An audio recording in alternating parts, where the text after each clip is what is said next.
Grabe, presidential level na talaga ang commuting sa Pilipinas. Kailan pa naging standard ang MRT tuwing linggo? Walang pila, may VIP escort at may media coverage.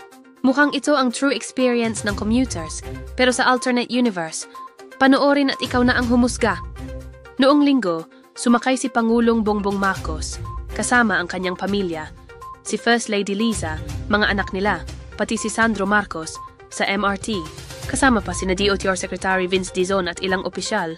Pero ayon sa Kilusang Magbubukid ng Pilipinas, KMP, kung gusto talaga ni PBBM maramdaman ang sakripisyo ng publiko, dapat rush hour siya sumakay, hindi linggo. Ayon pa sa kanila, hindi sapat ang photo ops. Kailangan ng tunay na pag-unawa sa realidad ng mga commuter. Araw-araw, siksikan, pila, init, abala. At kung tutuusin, itong MRT ride ng Marcos family, unique daw sa kasaysayan.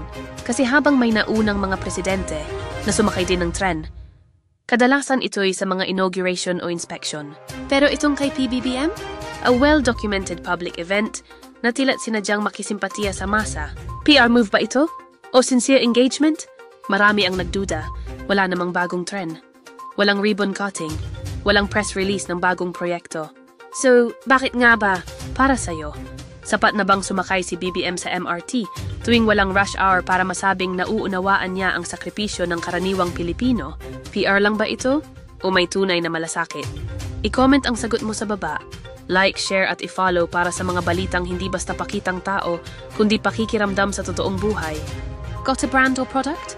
This space could be yours. We create content that gets seen, and we're open for placements. DM us or email newsbalita24@gmail.com. Let's get you featured next.